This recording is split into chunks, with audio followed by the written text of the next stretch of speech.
Hello, puppies and kittens. Welcome to Blasphemers Bible, where we will be reading from the Book of Demented Abominations, Judges chapter 19. Oh, so glad I thought of that one. There you go. Thief.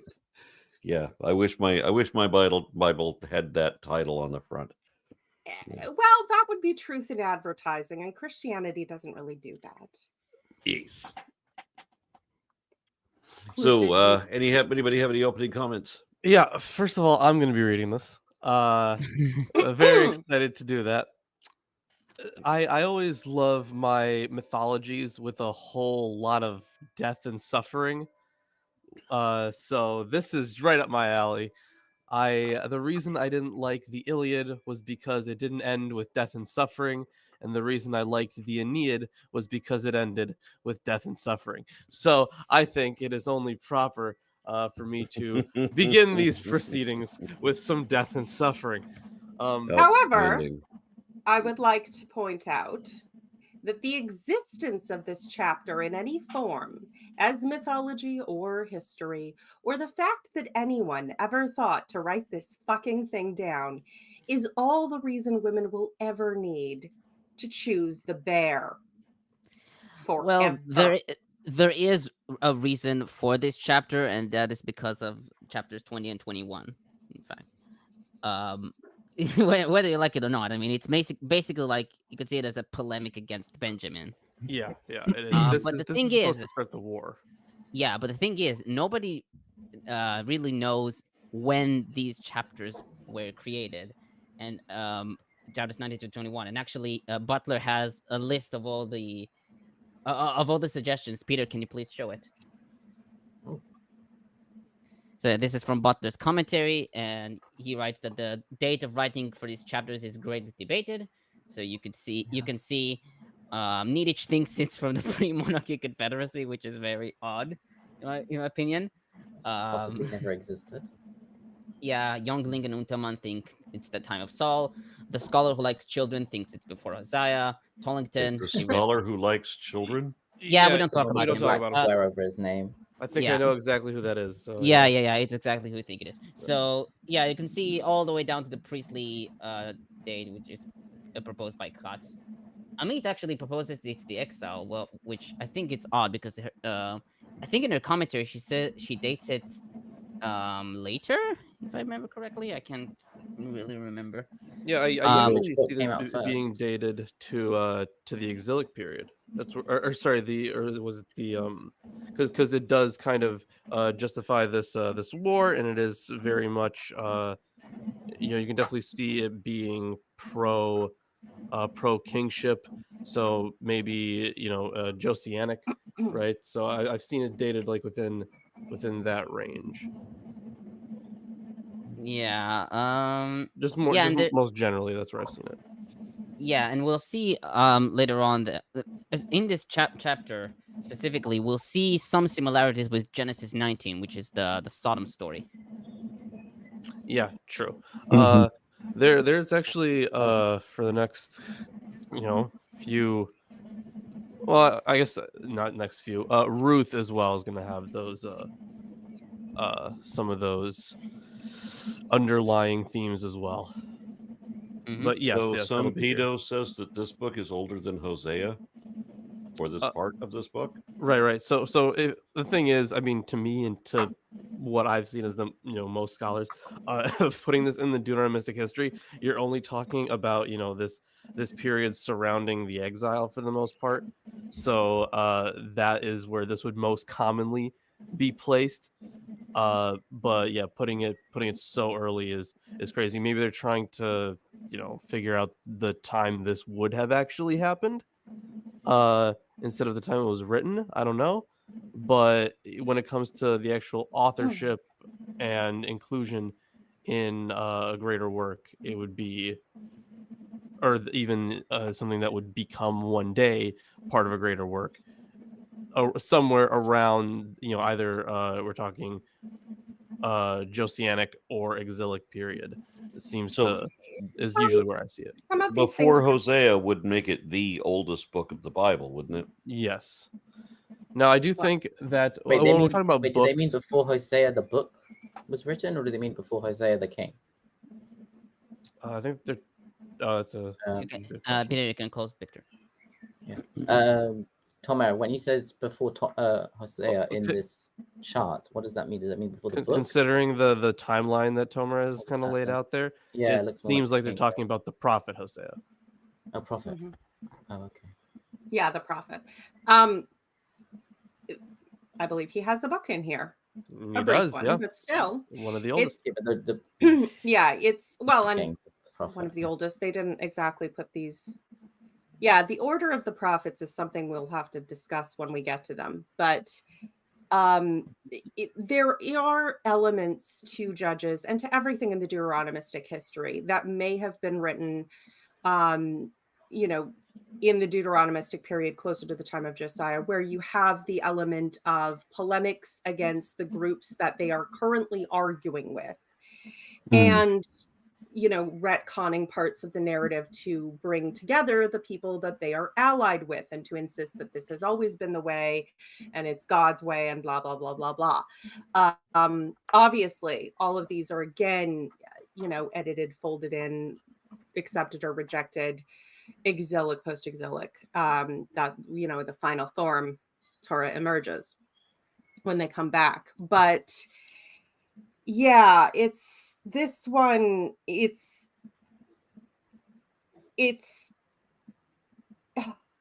like revenge porn that focuses more on the act that caused the revenge.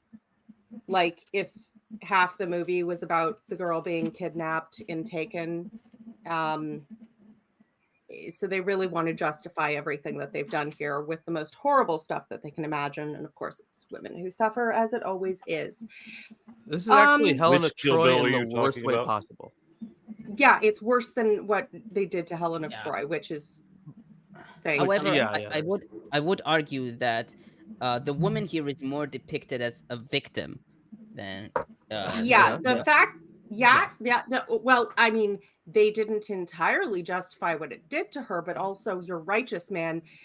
Well, we'll see how he treats her. Yeah, I mean, he's not really depicted as a righteous person, and it's evident from the text, like the language not- that he uses. Yeah, he's not the bad guy here. The bad guy is Benjamin.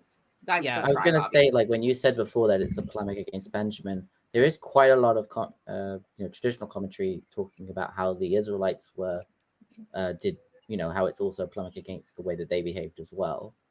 You know, they yeah, there we'll are get to it, seem but to be different depending on where you mention where Benjamin falls in the division between the northern and the southern kingdoms, because in the initial breakdown under Rehoboam, Benjamin explicitly casts their lot in with Judah, but sometimes it seems like they're being included in the northern group, on and off. Like it gets a bit dodgy at points, but this, yeah, I mean, who knows if you're looking at Judah casting in with Benjamin and then saying, oh, okay, well, it's, you know, all the bad shit that we're blamed for, it's their fault. You know, you can see all kinds of potential motivations depending on when in history all these things happen. And quite frankly, they're all incredibly shitty. They're just shitty people doing shitty things. There's nothing redeemable about this. Anyway. I do want to highlight, just because we can easily lose sight of some of these particulars in chapter 19 that are crazy. So what ends up happening to that woman, I understand that there's a greater context of what's happening here, and like, you know, it's going to lead to something else. But like, so long as passages like that exist, I don't think that Christianity or any offshoot of that could ever get to somewhat of a gender equality here, because it's like it's so foreign to what we now know, and it's awful. Is your mic okay? Nope. It's not. It's not okay, actually. Mark, we can't hear you, although you do not appear to be muted. But yeah, it's further to that point. This part of this, I agree. Religions that contain this and call it sacred are on some level going to be irredeemable as long as they do that. But I also want people to remember that no one is willing to tell children not to read the Bible. And if you're an avid reader, you can start young. I think I tried to read through the Bible for the first time at maybe 8, and I made it this far. I want you to think of an 8-year-old girl reading this. Okay? Yeah, and I should If also you're note that- if you're got book bans going on, go to your library and demand that the Bible be at the very least restricted and kept out of all kids' spaces. Oh, and there is also a very dumb comment by Athanasius, but I'll get to that when we reach. Oh, Athanasius, that guy. That guy. There's when it comes to church history, that guy has quite a story. All right. So are we ready to hop into Let's dive in. the meat of this story? Yeah, so read up to 21, Okay. which includes 21. Yes, I For understand. Oh no. In those days, when there was no king in Israel, a certain Levite residing in the remote parts of the hill country of Ephraim took to himself a concubine from Bethlehem in Judah. But his concubine became angry with him, and she went away from him to her father's house at Bethlehem in Judah, and was there some 4 months. Then her husband set out after her, to speak tenderly to her, and bring her back. He had with him his servant and a couple of donkeys. When he reached her father's house, the young woman's father saw him and came with joy to meet him. His father-in-law, the young woman's father, made him stay, and he remained with him 3 days. So they ate and drank, and he stayed there.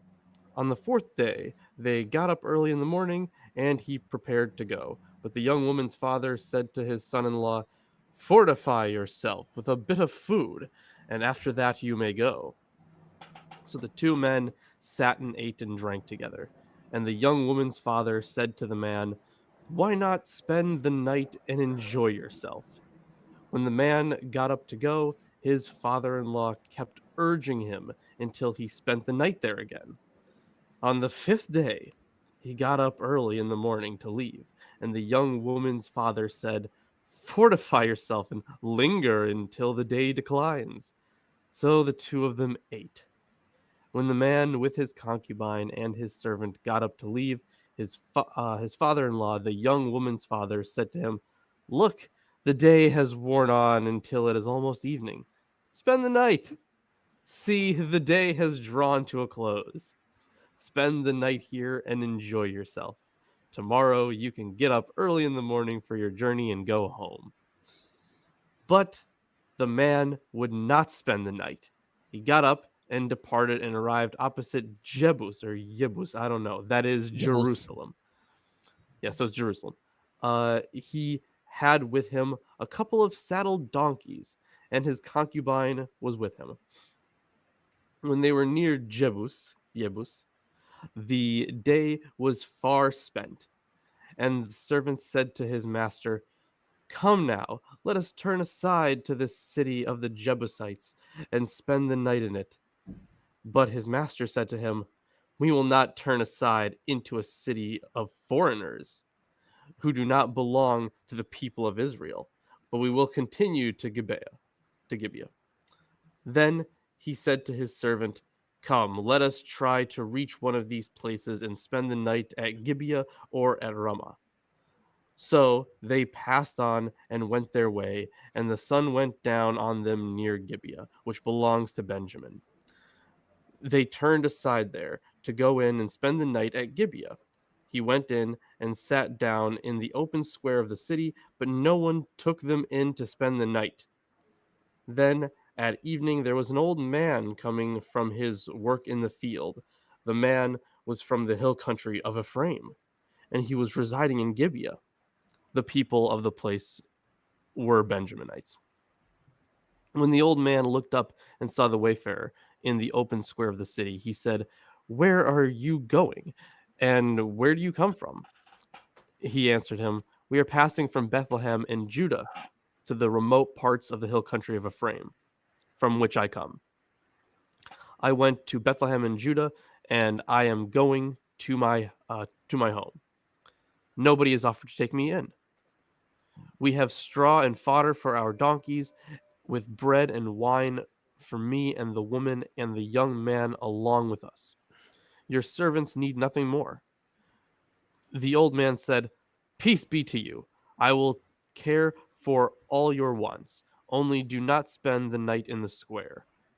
So he brought him into his house and fed the donkeys, and they washed their feet and ate and drank. So a lot of hospitality themes there. Now, of course, the father-in-law is kind of annoying. I'll be honest, kind of an annoying character.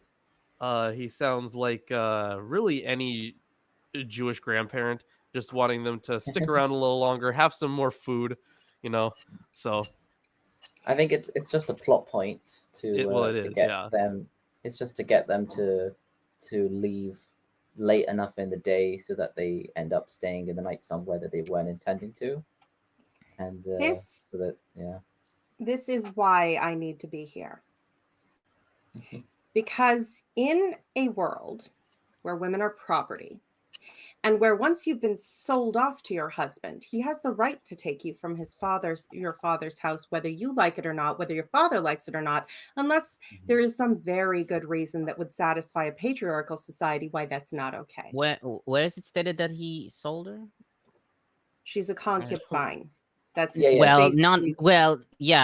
the term for concubine here is not. I am using the term in reference to the way women are treated at this time in history. Yeah, but I'm saying that the term for concubine here, pilegesh, is not really concubine. It's more of a secondary rank woman or wife. Yeah, a second wife. Side chick is the word you're struggling for. Yeah. I'm almost sure that in the Bible, like a wife. Finishing my point.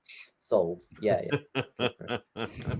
A woman knows what this story means. Where did Mark go? A woman knows what this story means because we've had to come up with such methods to protect ourselves. If a woman runs away from her husband in this culture, he's going to be abusive as fuck. And if the father keeps trying to trick them into staying a little longer, it's because she's terrified to leave with the man and doesn't think she has a choice. That is what this story says to every woman, because that's the way we've had to protect ourselves, by lying. That makes sense. Yeah, I was just going to say, I think like a wife is like actually sold. Like there's an actual like transaction and stuff. I think the actual with a concubine, it would have been actually less money. Like I don't think there's any. I think it's like they're not really married. They just live together. And even the father who sold her at a discount doesn't want to leave her with this fuck. Okay. I don't know if that is referred to here. I totally get where, like, in terms of the story, I totally get where, like, oh well, maybe the father felt like he needed to protect his daughter, right? I totally get where that's coming from.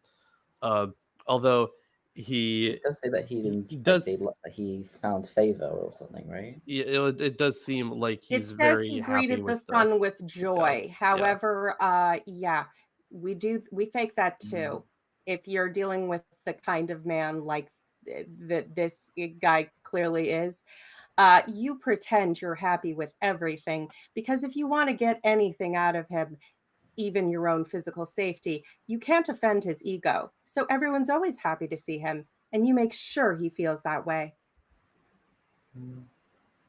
I think maybe perhaps the main thing here is that in this culture, the right to the reproductive organs of any female are passed on from the father and to the husband, no matter what the situation is. Like that's his right, It just, though this story seems like this hospitality theme is like very exaggerated.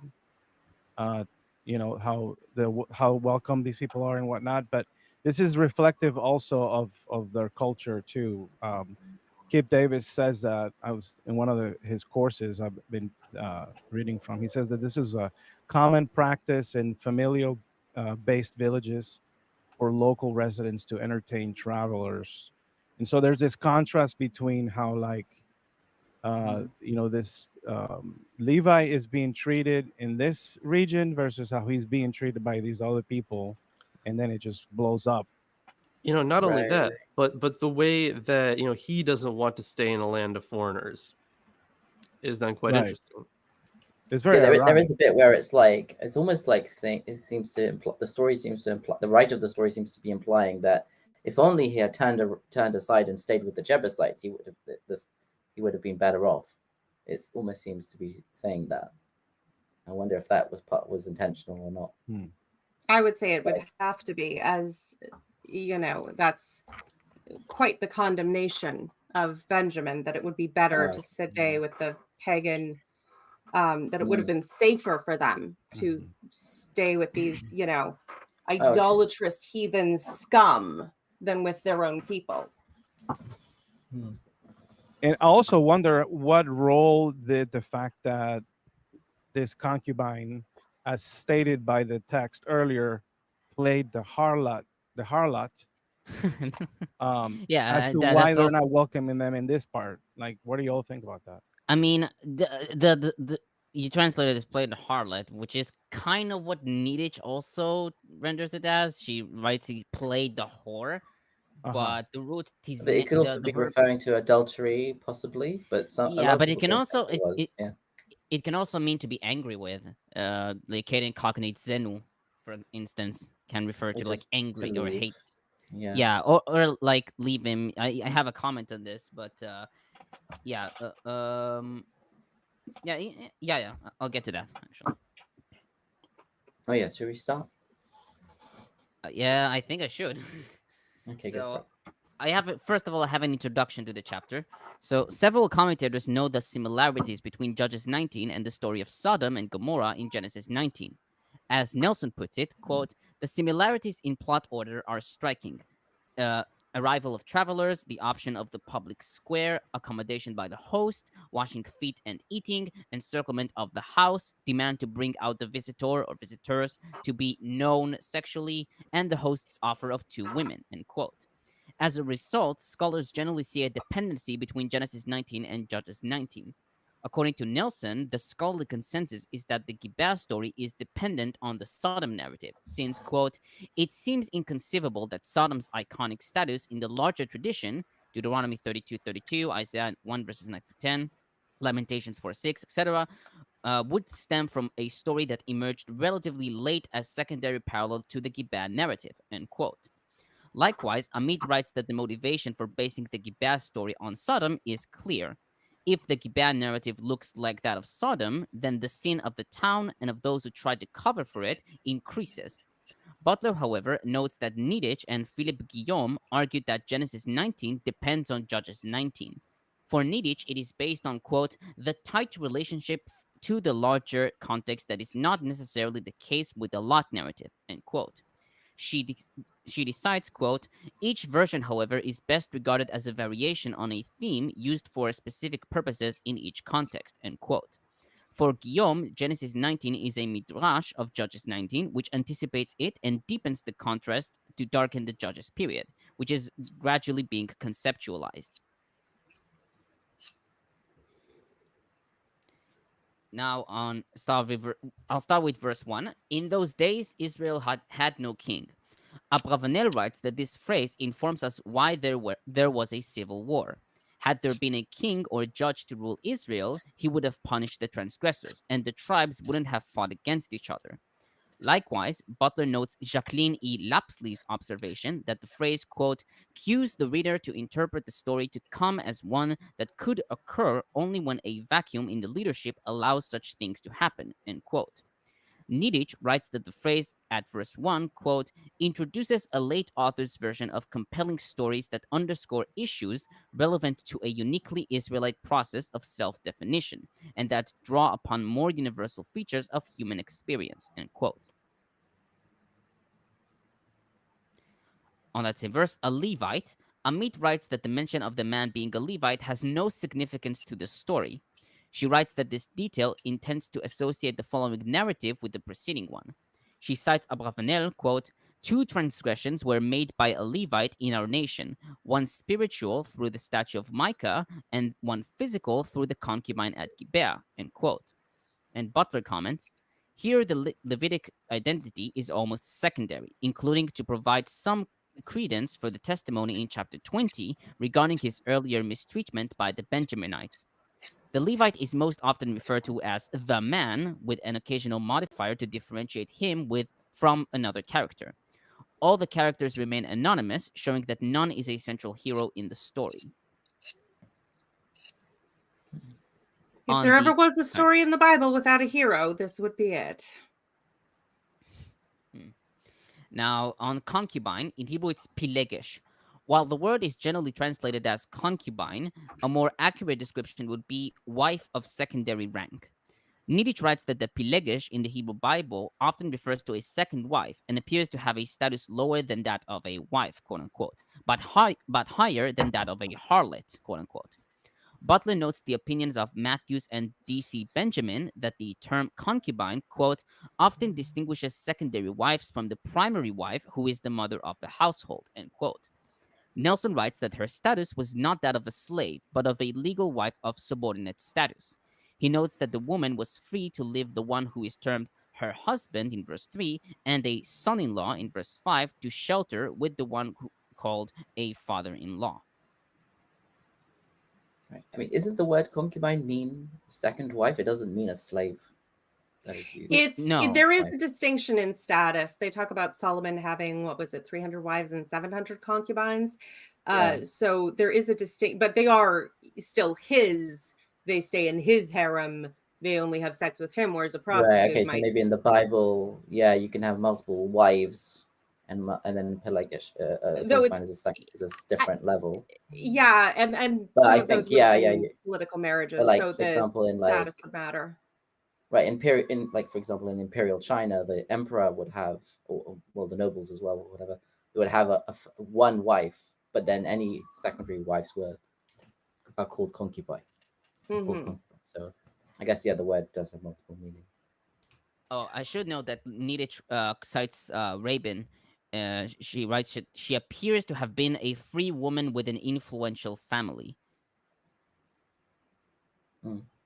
Right, not a slave, but still a different sort of marriage contract.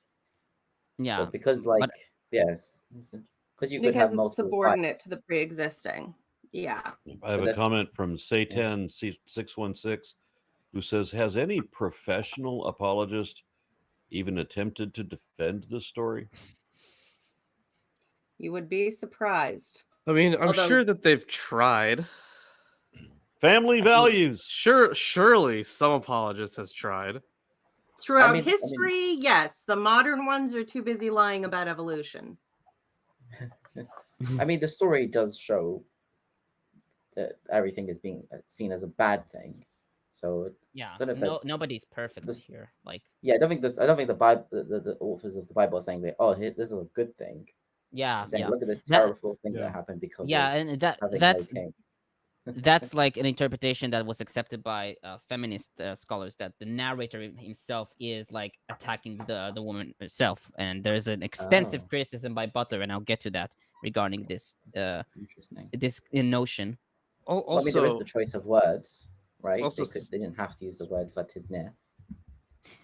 I haven't even reached that. So something that Exum points out is that I think J Exum. Yeah, Exum, Cheryl J Exum. Yeah. They point out that there is that Yahweh is not really stopping anything here. Like if we think about Genesis, right? Yahweh saved the two visitors, right? If we think about other places where we have like a story that's kind of similar to this, like where people are getting, you know what? No, I'll save that for later. I also have. I save it until afterwards. But Yahweh is not really around. He's not doing anything. And there's no record of him even having a thought about it, or, like occasionally they'll throw in, and the Lord was displeased. He had thought and emotion. He doesn't even notice this, apparently. And honestly, Well, I mean, you think about the way he next treated them chapter. in the desert every time they asked for water, or maybe a change of food once in a few decades, and he just slaughters a bunch of them. And, every 5 minutes, God's like, I'm just going to abandon them all to die. This isn't the if there was ever a moment to be like, I'm cutting out on these people. Yeah, I mean, the next chapter, there is a bit with like, where they want to fight or whatever, and then they ask God the wrong thing, and God's like, try it, and then it only works. Not like, sure, try it. Yeah, and it's only when they they bow down and whatever the word is, like completely subdue themselves before him, then he allows them to win or whatever. So we'll get to that next chapter. Yeah. Now, on verse 2, she was unfaithful, in Hebrew, tizne, from the root zain nun hey. While the root is usually understood to mean to fornicate or harlot, Alexandrinus reads, she became angry with him. Halot notes the Akkadian cognate zenu, meaning to be angry or hate. Josephus in Antiquities 5:137 and Vaticanus and Vulgate render she left him, and Targum she despised him. According to Talmud Gittin 6b, he was angry at her either due to a hair or a fly that he found in his food. Yeah. That's in the Classic. Talmud, right? Yeah, Talmud Gittin 6b. Yeah, Sorry. it's like, Where are they even getting that from? I think there's a story where one guy said, I think they're trying to say that because it was something small. I think so. One of them says that he found a fly, and then the other one said she burnt a dish or something, right?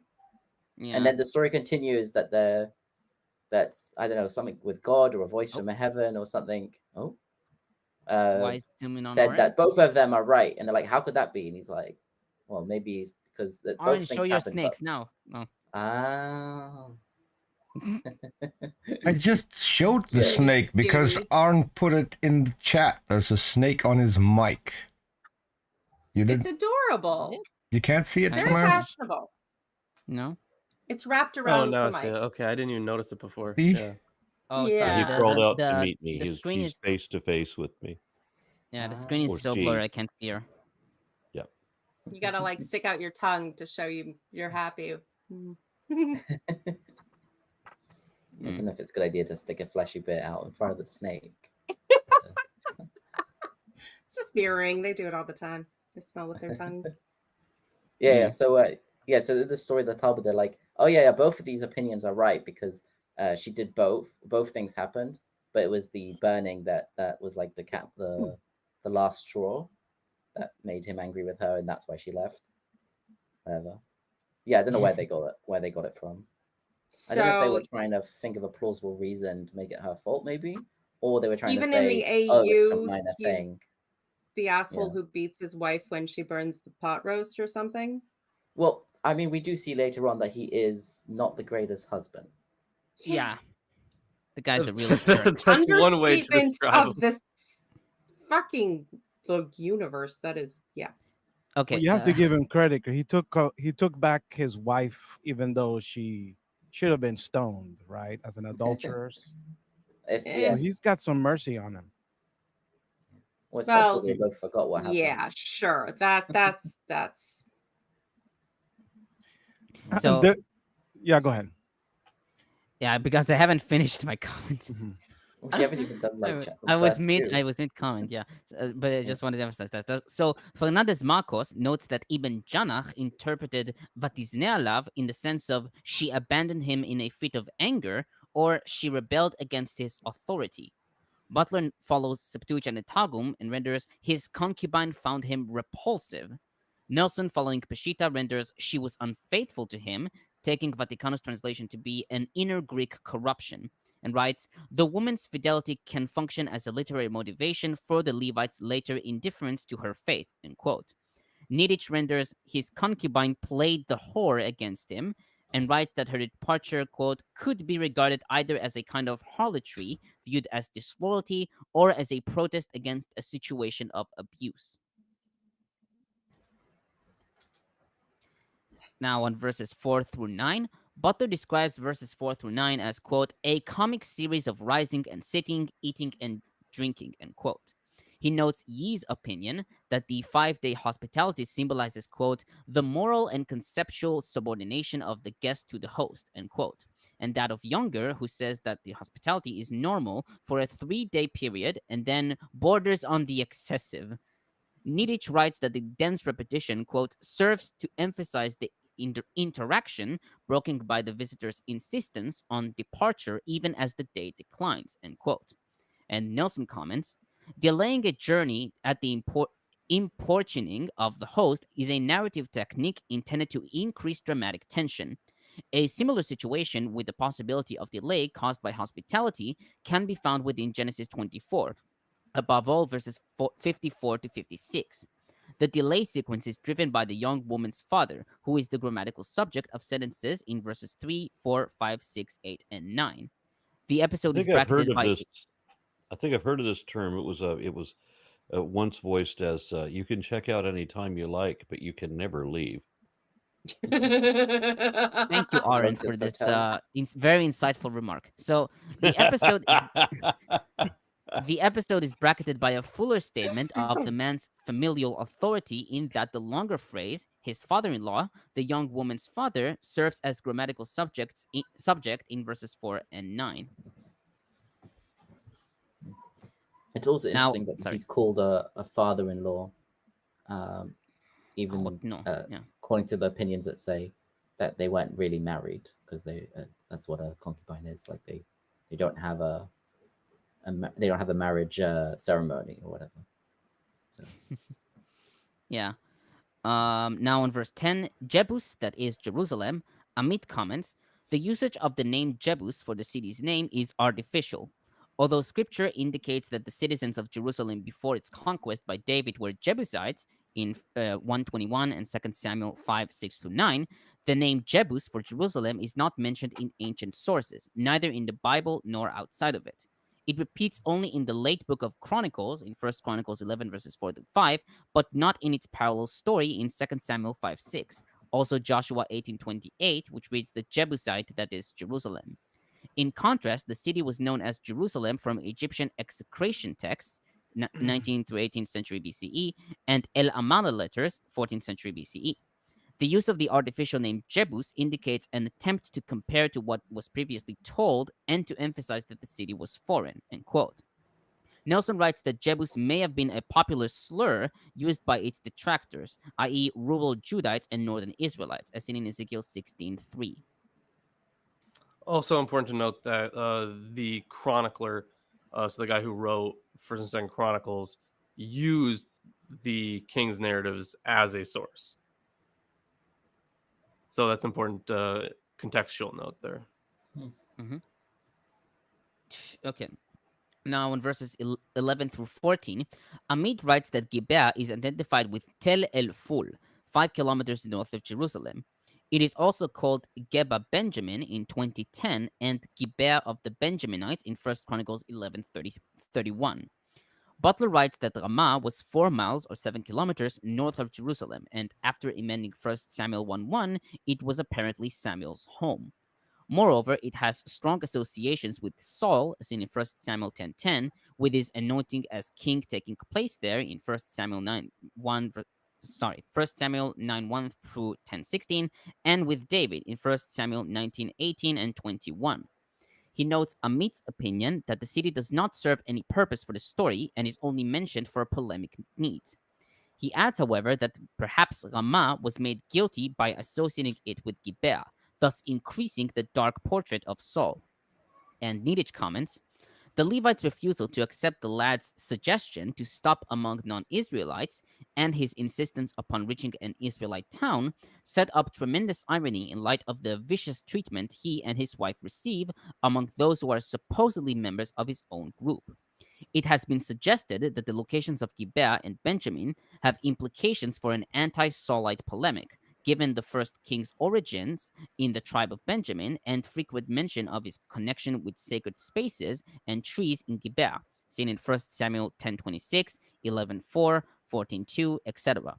Such a nuance is certainly possible in this particular telling of the narrative, but the tale of broken hospitality in Judges 19 shares a tale type with the story of the Sodomites in Genesis 19, the better-known Israelite version of this traditional narrative.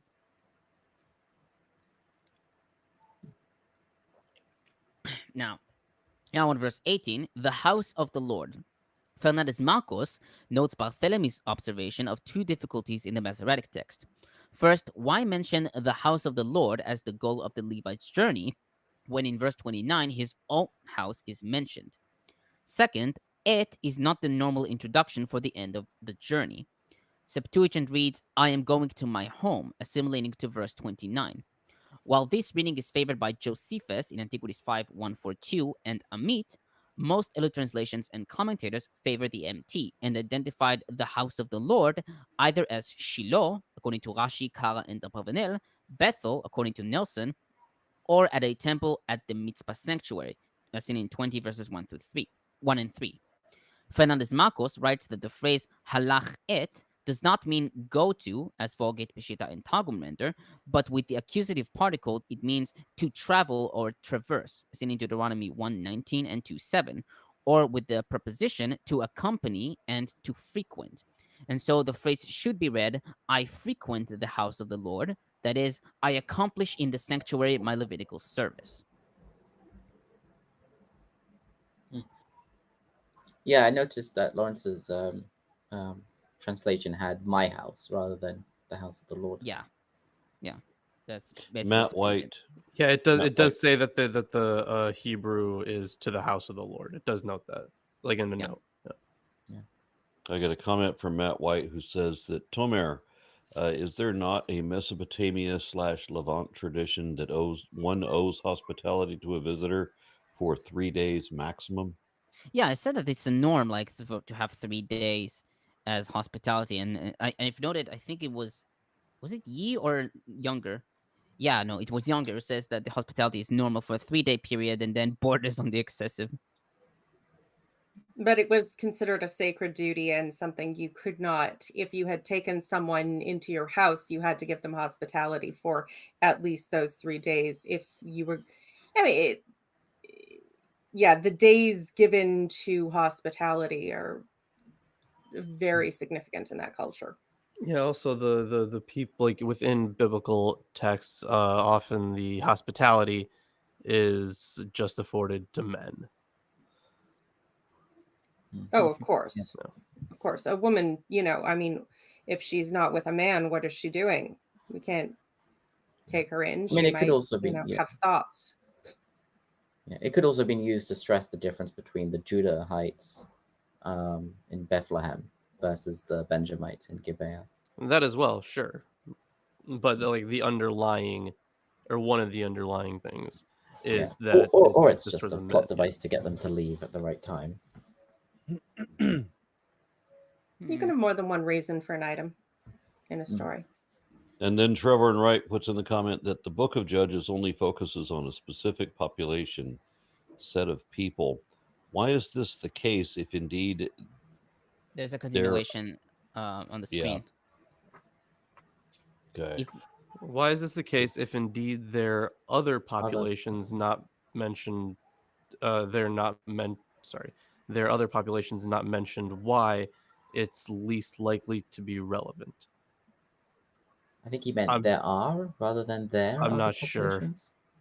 Indeed, I think there are he's just saying. Yeah, I mean, in general, the Bible is very focused on a very small area of the planet, and that is. Well, and even among the tribes, because Judges is a bit of a hodgepodge of tales, you end up with, some stories focused more on this group or that group, and which particular tribes went into this particular battle, and what tribe. So maybe that's the question, right? Yeah, you're sorting together a lot of why the stories in Judges seem to be like moving around. Because they're not really a group entirely at this point. They're they're not united. They're not actually united in any way. So you're folding in bits here and there, and making them. But it is interesting because there is the claim of and then this judge ruled Israel for this time. It's like, Yeah, but the whole story about this judge is like in one little part of the land. So how did he? Yeah, consider them, presumably if it were an official position, which I don't think for a second any of this is based in reality, but presumably then it would be up to people to actually pursue the judge and go and speak to the judge for justice, which they're probably not going to do from the furthest. I mean, the thing is, the tribes, whatever they were at the time, would have been they would have had kind of their own miniature. God, how would I even put this? Federations almost. Like they would have their own like little groupings within themselves, like their own little maybe not necessarily treaties, but kind of their own shared cultures, groups that they liked more than other groups. I know that a lot of regions around the time kind of had cultures that acted that way, where you'd have certain groups of people, but then sometimes they'd like team up for something and have kind of like a federation or of sorts. So this might be. I mean, it's also it's also possible that some of these stories were specific, like were stories that the tribes that ended up being part of the later Israelite Confederation would have brought with them, and then it's like Samson might have been an Ephraimite hero, and then they like, how do we put this Right, how do we story as part of, incorporate like, it? make it national, make him a national hero as well, and by making him a judge during this period. I think or whatever. They had to explain like their own political situation at the time. yes. Mm. It makes a lot more sense when you realize that none of the patriarchs existed and that the tribes of Israel were just some Canaanite tribes that at a certain point in history, their leaders basically retconned together their history to say, we are all part of the family. We are all the sons of Jacob, Israel, who is connected to this other, these local heroes, Isaac, Jacob, Abraham, would have had nothing to do with each other originally. They're retconned into this story, everybody's, histories. But then you have to have degrees of relationship that allow for conflict at different degrees of severity, or that's where you get the story of, the Edomite, well, it's because it's really Esau, and so he's like our brother, but he's also kind of a dick, but also we're better than him. So you can justify any number of things with these, which is why so many little details in all of these stories are polemics, and who they're directing them at and how is a really good way to look at how, what time was this particular story written. And we've spoken earlier about how there's evidence that like who the tribes were and how they were, it changed over time. Like it's very possible that Benjamin was never really a tribe and was just a couple of cities, and but was like retconned into being a tribe later or whatever. But it was the youngest, and they still blamed him for all kinds of things, like they're doing right here. Yeah, because I think there's like mention of some other cities, places, whatever, that were considered tribes, but then they're called a tribe in like a text, but like they're never really later on called a tribe. So whatever. But then you've got like Dan moving around and stuff. It's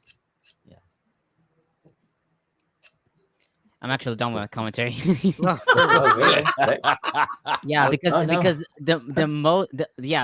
the most part of the commentary is dedicated to the last, the next. Yeah, the crazy part. Yeah. Yes. All right. So. Okay.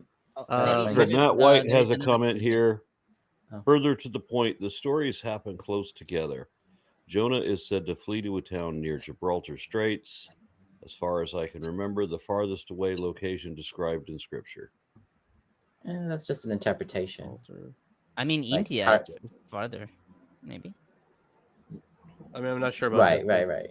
But yeah. India is mentioned in Esther, but I think if he's talking about Tarshish, some identify it with like Gibraltar, but some might say it's Carthage. Some will say it's Cyprus.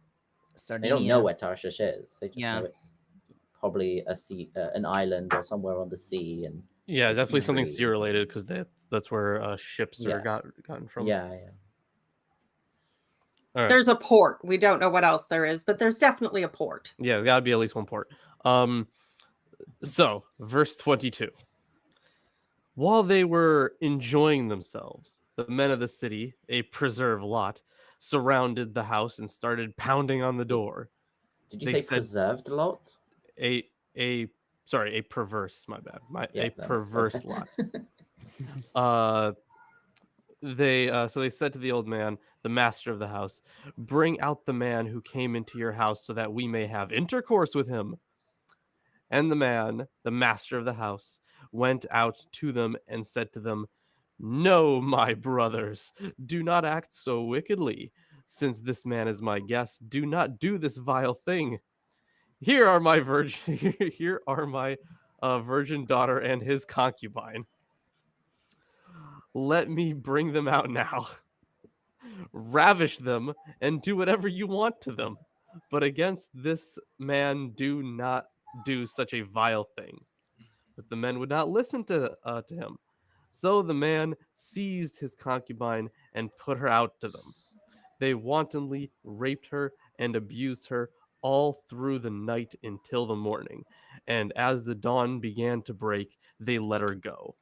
As morning appeared, the woman came and fell down at the door of the man's house where her master was until it was light. In the morning, her master got up, opened the doors of the house, and when he went out to go on his way, there was the woman, his concubine, lying at the door of the house with her hands on the threshold. "Get up," he said to her, "we're going." But there was no answer. Then he put her on the donkey, and the man set out from his home. When he had entered his house, set out for his home. When he had entered his house, he took a knife, and grasping his concubine, he cut her into 12 pieces, limb by limb, and sent her throughout all the territory of Israel. Then he commanded the men whom he sent, saying, "Thus shall you say to all the Israelites, has such a thing ever happened since the day that the Israelites came up from the land of Egypt until this day? Consider it, take counsel, and speak out." So, Um, yeah. So the moral, if we could call it that, of this story is what exactly? So this There- is just a setup for a war.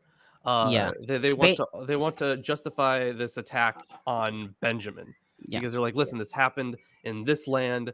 Look at the evidence, and it's this chopped The up body main moral of a woman. is the main moral is look what happens when you have no king or no Oh, sure, united yeah. authority. Yeah, that as well. seems to be the main moral of the story.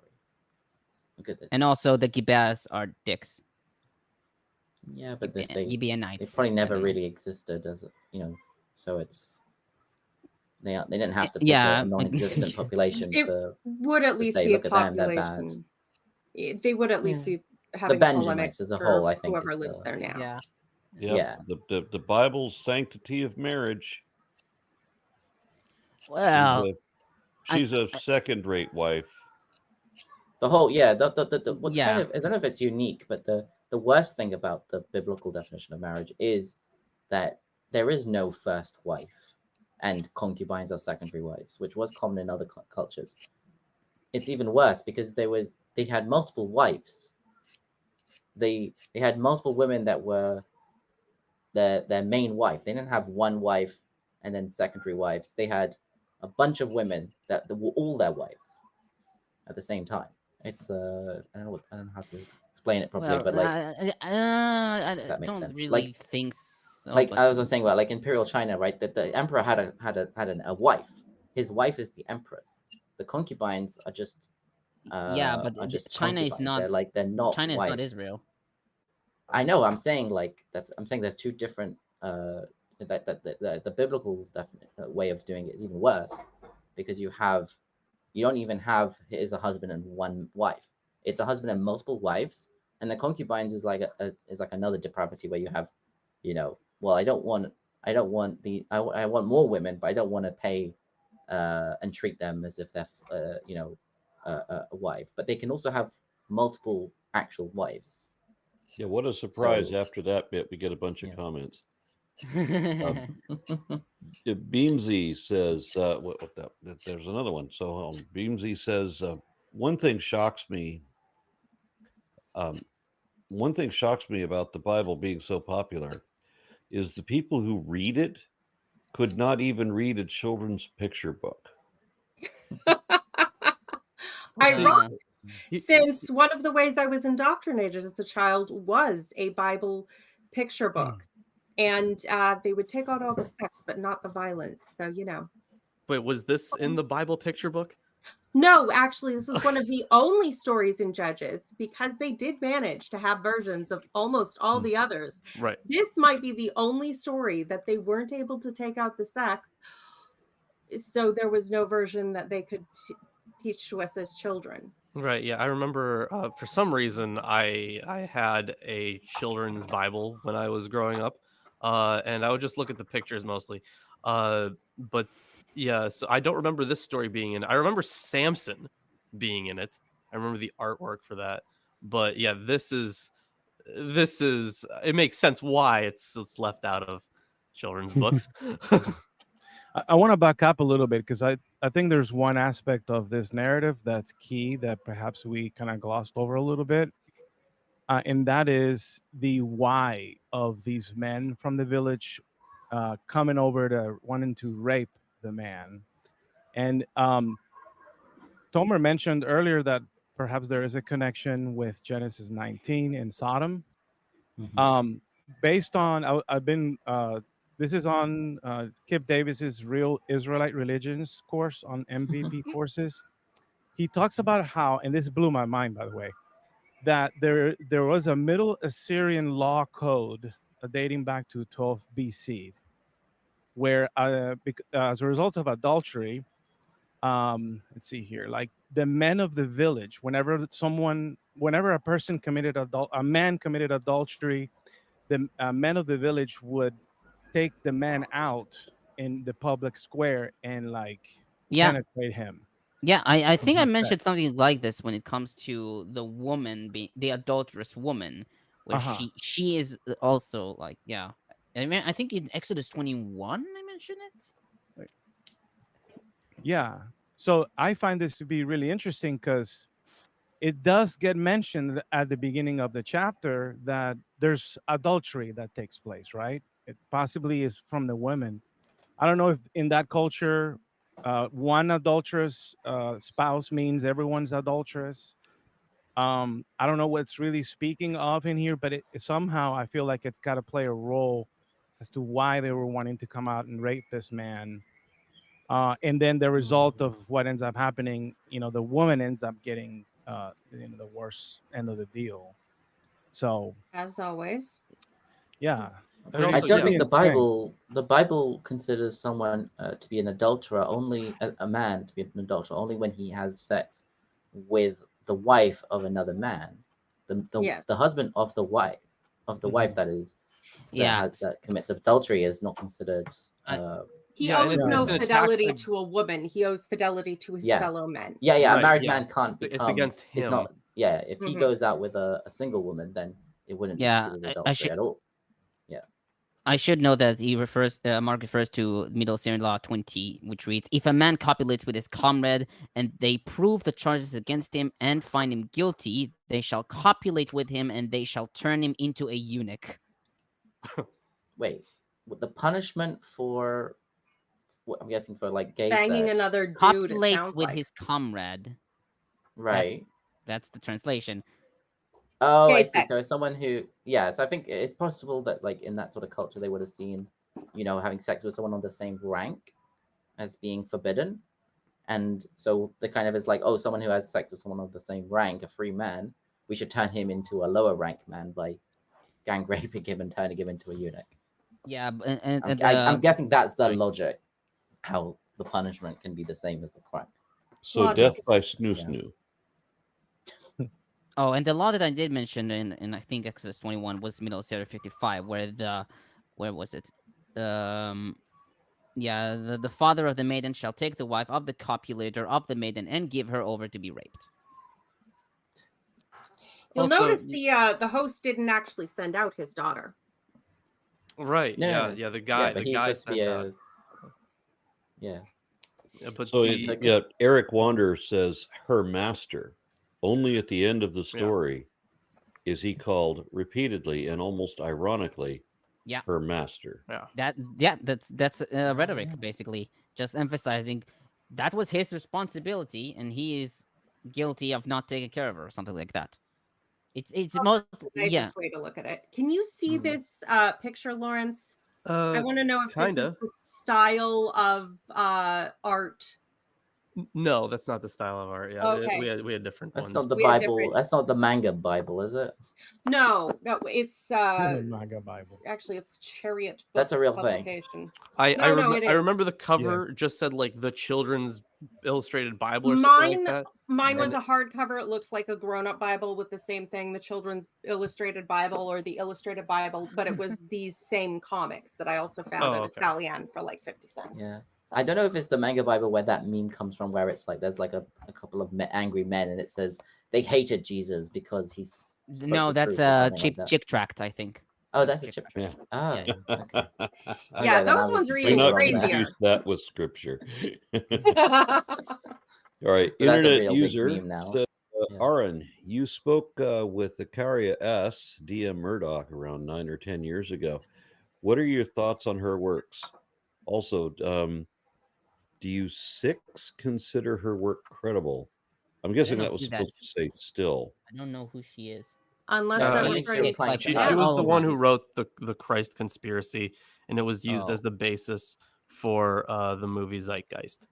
Oh fuck. Yeah. The thing is, I know from what I've heard is that she was misrepresented in that movie, or she was like taken out of context a lot.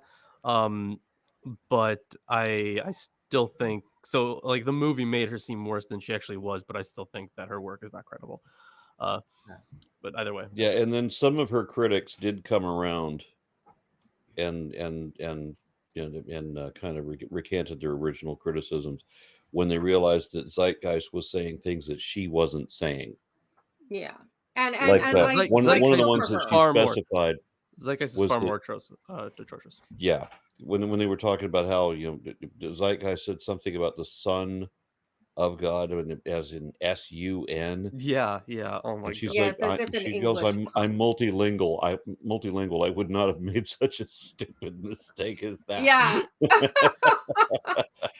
I Sometimes got asked that question when I did my talk on the Trinity. Someone actually asked me that question at the end, if there's any relationship to the Son and like the Son of God, No. and I'm like, no, those are entirely different languages. They only sound the same. Although in English. if you ask Joseph Smith, you can alter son with son. yes. Why yes. would that I? was Why probably a would I? mistake, Smith. no? Well, No, that was magic rocks in deliberate. the hat told him, so obviously he's correct. Only the Egyptian reformed the Egyptian. Right. One Yeah. funny anecdote Oh, I I'll throw see. in about the interview with Icaria S. We were talking about a book that she had just written, and it was on this topic. And I mentioned the Westcar Papyrus, and she wasn't aware of it. And the sad thing is, we were talking about a book that she had just published, that if she was aware of it, it absolutely would have been in that book. So she was frustrated that she's learning about it from me. Look at you informing people against their will. When it wasn't against her will, she would have loved to have known that. It was part, it would have made a useful addition to what she was writing. She was writing essentially on Moses mythicism. And here's the story of the Pharaoh Senefru and his barge, where his mage Judgment casts a with spell so that they can lift the water like it's a blanket and reach under it. And to this get it is pretty from well for one of the topless rowing ladies, right? yeah, and this story is from 1,000 years earlier than the supposed crossing of the Red Sea, and in the same region. So that makes the Red Sea crossing not remotely original. It makes it a sad copy of a more interesting original story. Okay. And It when is it more comes to the historicity of Moses, I think you can find like more detailed and better arguments elsewhere. Personally, it's I'm not saying it's the hard to best find a argument there work- ever was. I'm saying it's a good one. Sure, yeah, Right? like there's definitely a lot of myth in there. I think. I mean, if we're talking about the crossing of the Red Sea, this thing where they do this thing with the lake where it becomes like a blanket, that is more impressive than splitting parting the waters. Sure. When it comes to just works on it, I don't remember any like books that are specifically on the historicity of Moses, but like if you read commentaries on Exodus or just the Torah itself, if you read commentaries on those, there's usually a pretty lengthy section that's devoted to the historicity of Moses. And then we have Rachel Light, who says, this sounds very Egyptian somehow. Egyptian goddess, if I'm not mistaken. I don't remember which reference Egyptian goddess this would be referencing. I think this was when we were talking about the concubine stuff. I don't remember. Rachel, maybe you can comment with the context of that question. Yeah, I'm like if you're trying to link this in with an Egyptian story, I don't remember any. I'm not saying that there aren't any, but I'm not recalling any right now.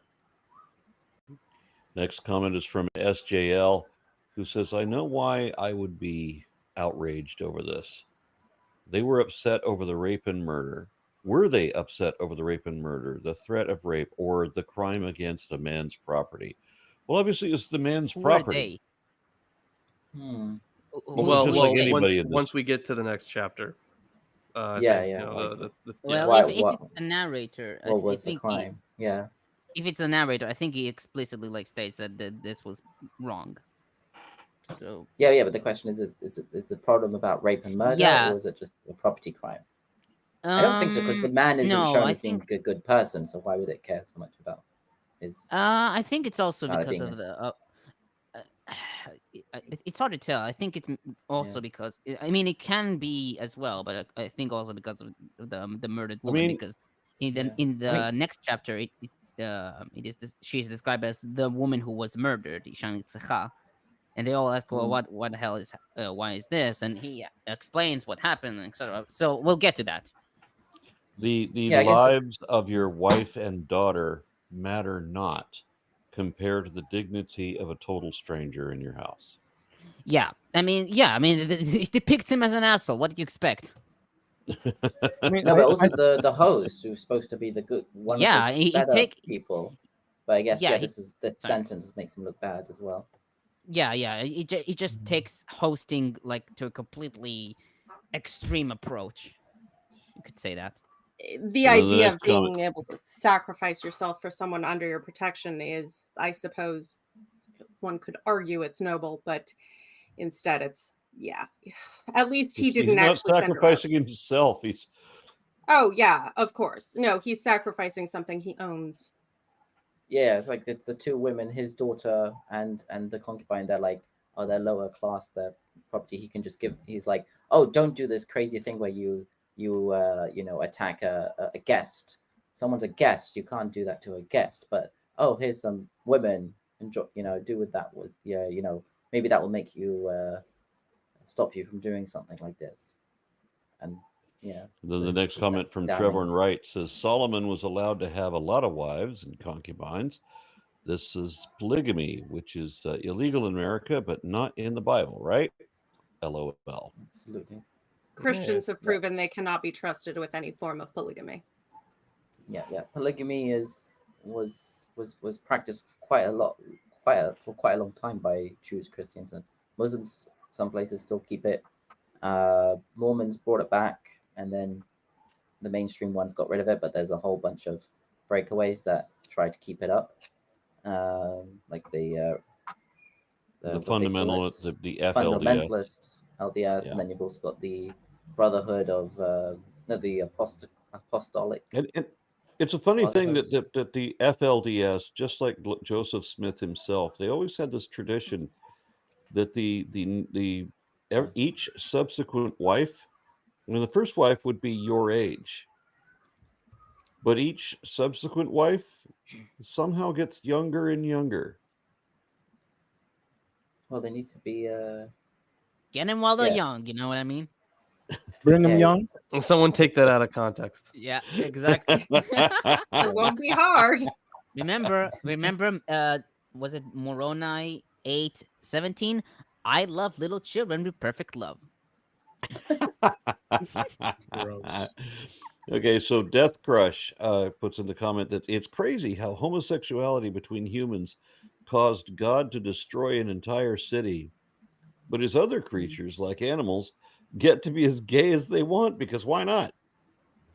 Well, we It's did talk basically about this like when no, go when on. we did that story. We did talk about how it's not really a polemic against homosexuality per se. No. And this story actually makes it even more obvious that it's not about homosexuality because, they raped the woman afterwards.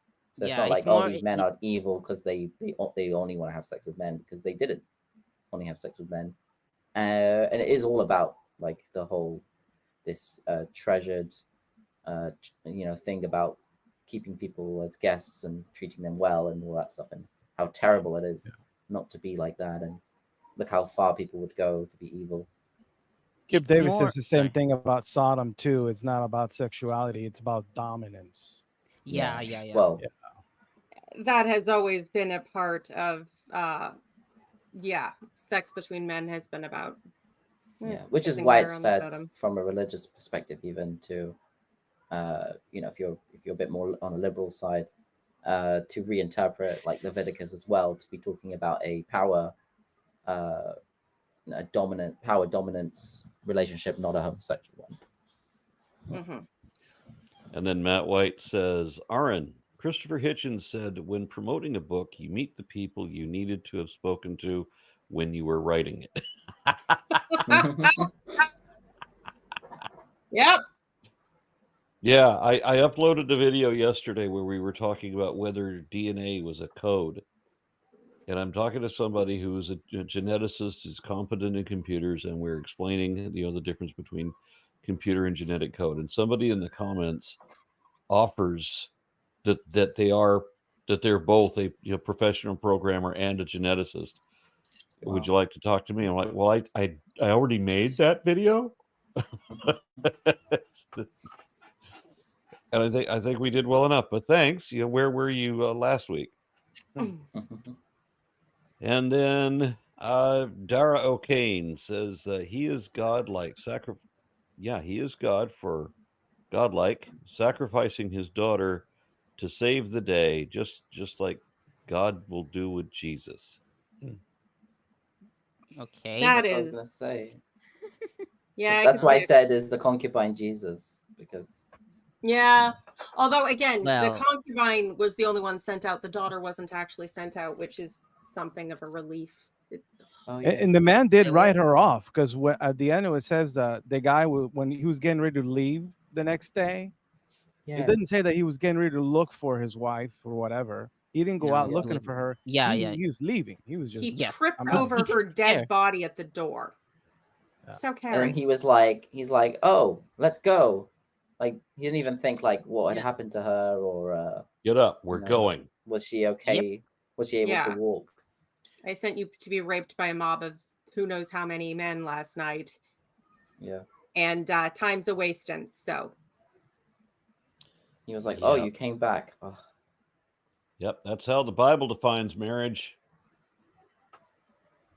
You got to be a second rank when you don't even have a first.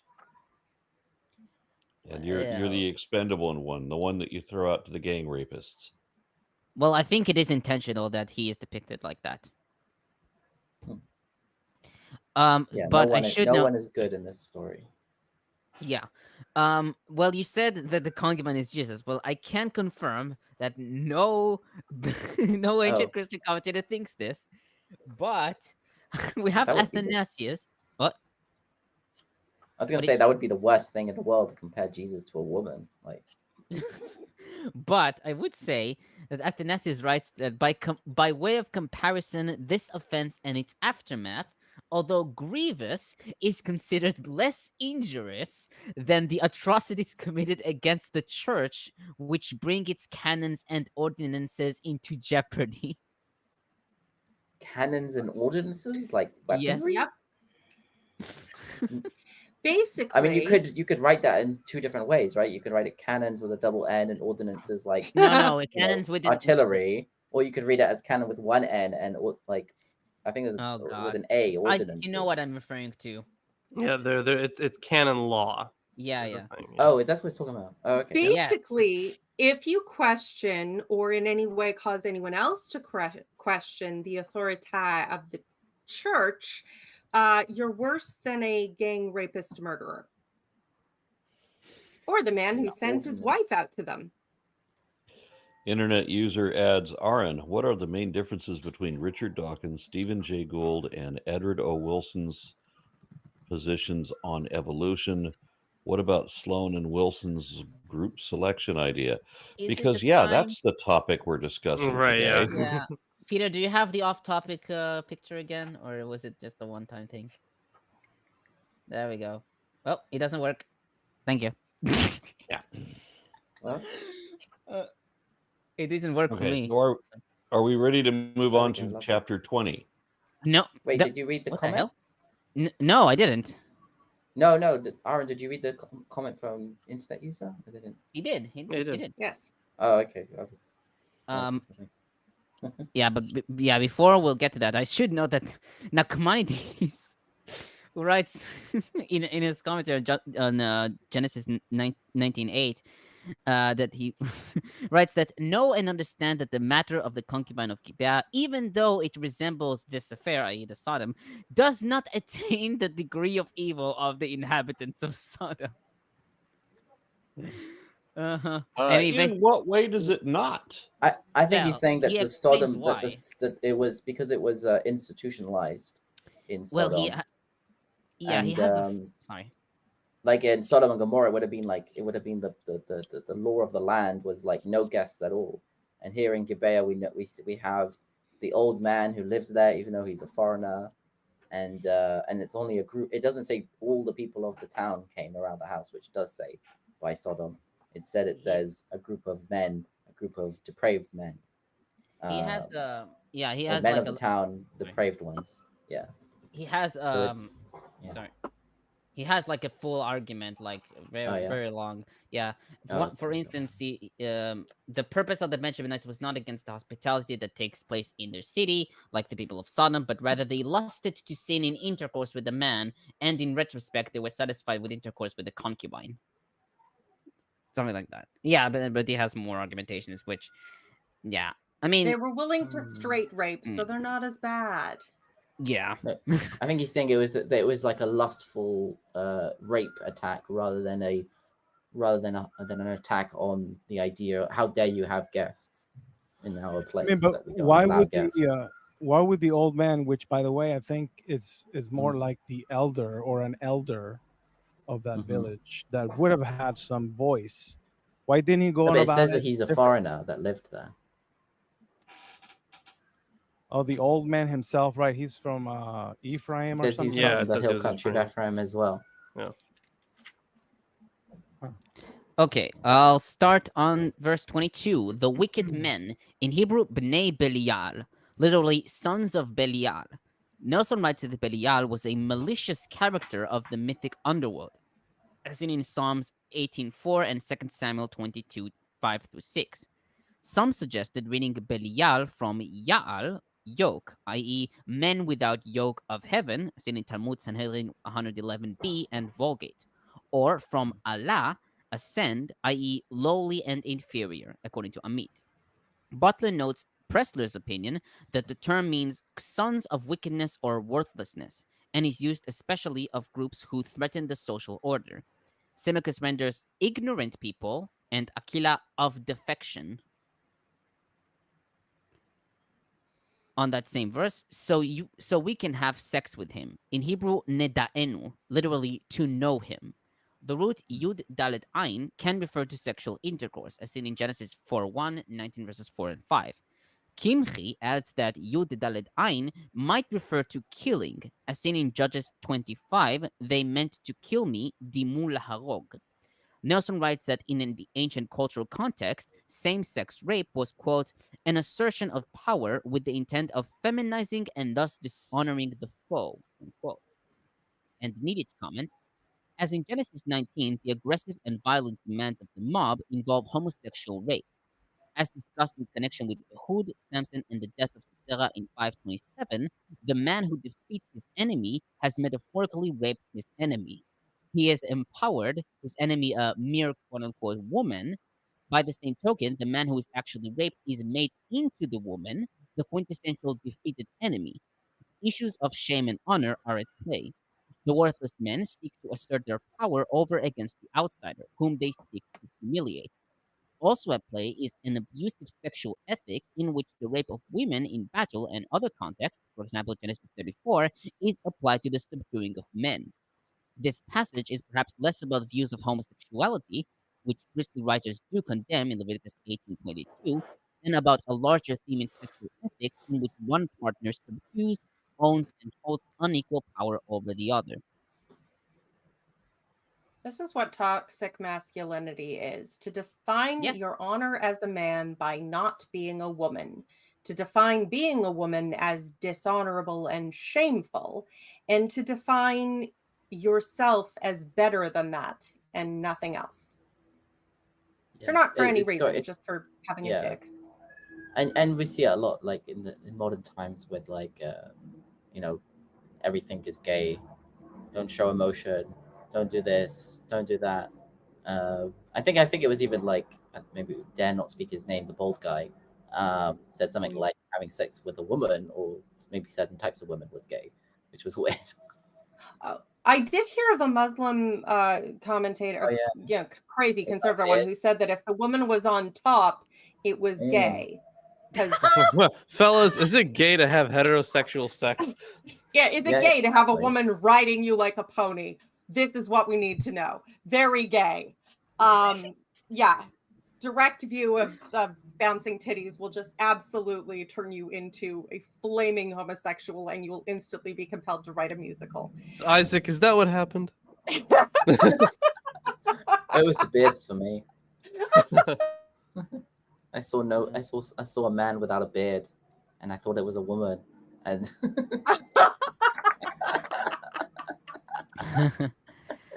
okay. There you go. Okay, now on verse 24. Abravanel notes that this act is similar to Lot's proposal to give his 2 virgin daughters to the people of Sodom, as seen in Genesis 19:8, which Chazal condemned him for, as seen in Tanchuma Vayera 12. Butler dubs the old man's proposal a surprising negotiating move, and he further writes, Younger comments, quote, that he volunteers either daughter or bride is unimaginable, but then he is only doing what is right in his own eyes. Hospitality and honor become more important than doing what is right in Yahweh's eyes, end quote. Bloch concludes, quote, his sense of duty to a male guest supersedes his obligation to his own daughter, not to mention the man's concubine, end quote.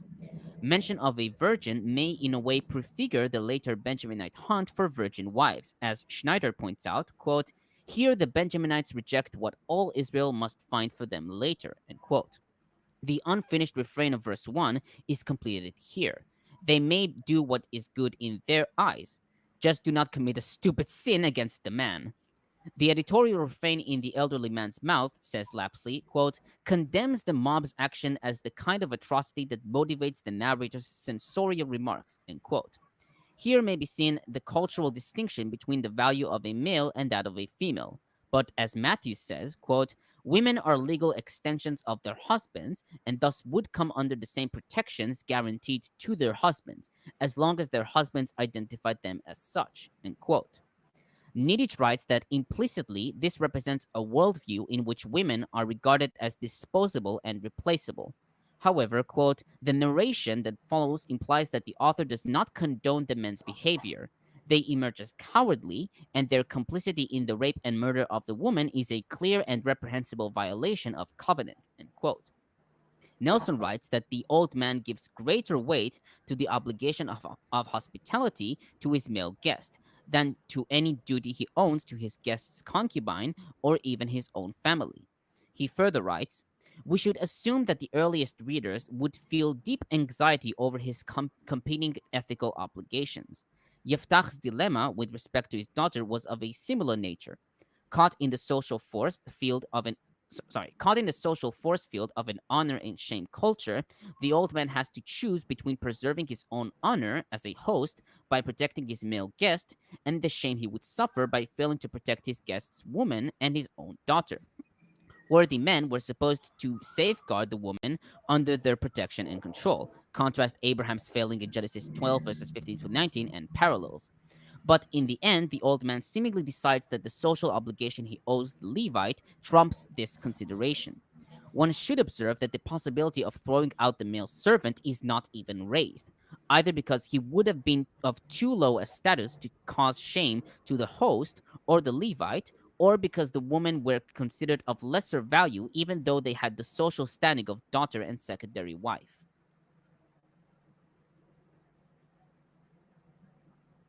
Yeah. Now, on verse 25, the man took his concubine and sent her outside to them. Butler comments, Pressler points out that, quote, such an act would be reprehensible even in patriarchal culture, end quote. Lapsley points to this as, quote, the first narrated interaction between the Levite and his wife since the story began, end quote, making it, quote, impossible to put a positive spin on the Levite's actions, end quote. Bloch feels that, quote, in his mind, she has significance only as a potential sacrifice in defense of his own reputation, end quote. One might say, not his reputation, but his physical life. Younger observes, quote, this selfish act in the extreme saves him from the horde, but reveals the depths of depravity in his heart, end quote. Schneider calls this verse, quote, one of the most powerful and frightening in the book. The book no longer recounts quaint folktales. The concubine's nightmare is more poignant because the Levite had just taken her from her home, her father, and apparently secured it to ultimate horror, end quote. What a strange way to speak to a woman's heart, end quote. And Amit writes that the old man's daughter is not mentioned since she was invented for the sole reason of comparing the story to that of Sodom, where Lot proposed his own two daughters. She notes that a similar language is found in the story of Tamar's rape in 2 Samuel 13, where Amnon is described as holding her in verse 11, with Tamar saying, don't do such a vile thing in verse 12, but Amnon, quote, would not listen to her in verses 14 and 16. See, I don't know if two daughters would be necessary for the Lot story. So it seems like it was initially here, and then this just maybe I'm just biased because though, this is it was No, a in polemic Lot's about story. Moab and Ammon and Yeah. their, reputedly incestuous but still kind of related to us origins, but not that bit. So you needed two daughters for that. Yeah, we have an older story with two women. Let us give you two women. And over here, there's just a concubine. So if you add a daughter of the old man, It sounds like and he's you- offering to sacrifice something too. It's trying to show Yeah. it's even more similar to the story. I should note Nelson, who writes that it should be noted in passing that offering his daughter is not really necessary for the plot to advance, indicating that this detail was picked up from its original home in Genesis 19:8. Yeah, it's like a intentional. What's the word? Intentional, trying to show this story is related to the other story. Yeah, I like this comment. It's not a It rip-off, wasn't it's a a homage. Yeah. It's not a super chat or a selected comment or anything. It's just something I saw in the comment that I liked. Iconicer said, this is so seriously fracked up, even with commentary and context. Yeah. Yeah. I It's one of wrestle the- too with this story tremendously because I can understand how what seems to be expected here is that the host provides for the guest. And I think the narratives sort of make that point too. Like, no. Don't, because the guy's like, well, I've got food and I've got supplies. And then the guy's like, no, don't worry about it. I got you. So as if to say that, the host is always meant or is expected to run with everything in this exaggerated hospitality custom here. But when it came to the men coming up at their door creating a problem, the host was very easy to just sort of give up. Here you go. But offering the wife is not like that goes against his hospitality, I think. Well, it's a matter of we have to cut one person loose. Who's it going to be? Basically, and the woman who the woman who is a woman and who has already had sex is the first to be sacrificed. And what, you mean she doesn't have a name? Of course. No one has a name in the story. Only people get names, silly. I wonder if the rabbis thought she had a name. They always give like anonymous people names, so I want to check. I think one of the most fucked up things always. Christianity did to me was teach it's me that I in- had to think the Bible was good and come up with reasons for that before I read it. Actually. They do actually have names, but only for the Levite and the host. No, it's actually pseudo-Philo. He calls the Levite Bahal, I think, and the host Betek. I should check that. Betek? Then Kern Weber says, would it not be considered rude and a power play to demand the services of someone's women who is guesting you? If offered willingly, fine, but otherwise kind of boag. Not understanding that language. Wouldn't it be considered rude? Yes. Well, we must be to gang polite. rape somebody else's woman. There's somebody struggling with ethics. Maybe he's talking about the old man. Like, wouldn't it be considered like if you're the old man, you're the host of these people that you're hosting, and you're hosting, and then like, oh, they want to have sex, they want to know this man. Oh, don't do that. Let me give you his wife. Yeah, that's the point I was trying to make. Yes. Yeah, exactly. Yeah. Volunteering somebody else's. Yeah. Okay. Yeah. And why doesn't why doesn't he just offer his daughter? or himself. Put up a fight? Yeah, put up a fight. There's an idea. Whoever thought of that? We live in a place where if guests come over, this kind of thing happens because we got that other story, and so we know this is a thing that might occur. So maybe fortify, maybe put locks on the doors, have some weapons inside. Deal with it. But I mean that explains why in the next chapter he says they were going to kill me, because I guess it's implied that. Well, let's not talk about the next chapter till we get there.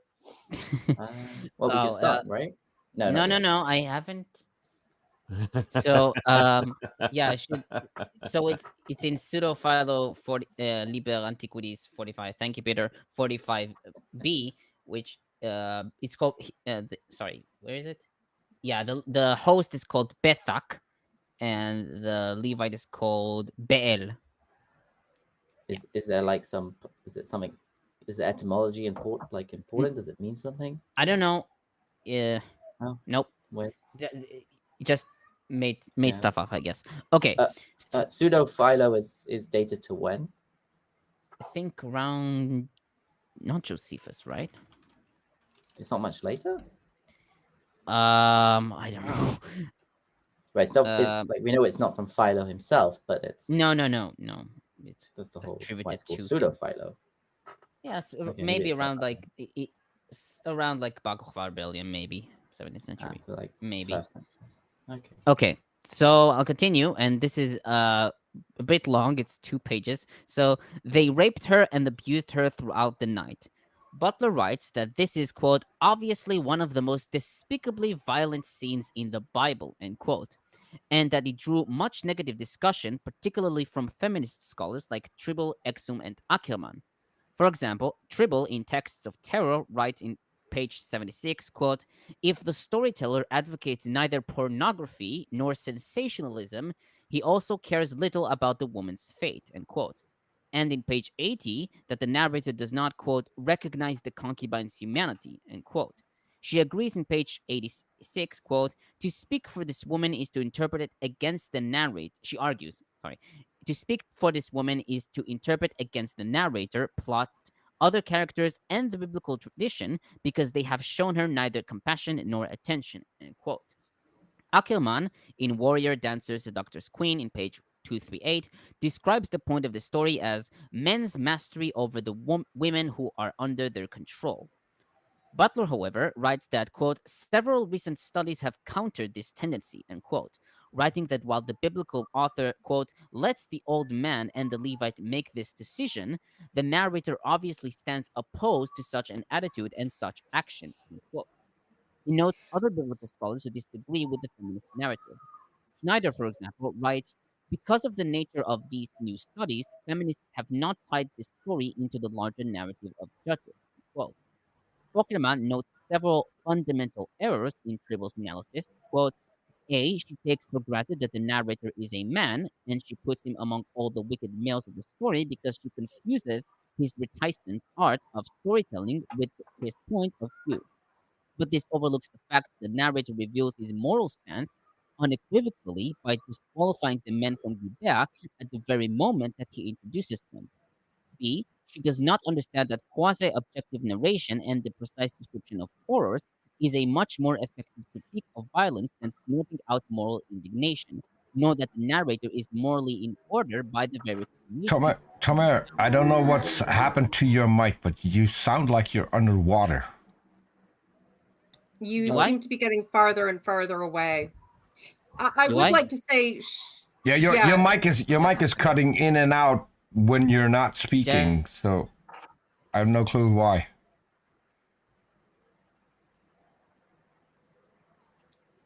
And now you're muted. All right, well, while he figures that one out. Do you want to send the chapter to me and I'll read it out loud for you? No. You got it? You fixed it? okay.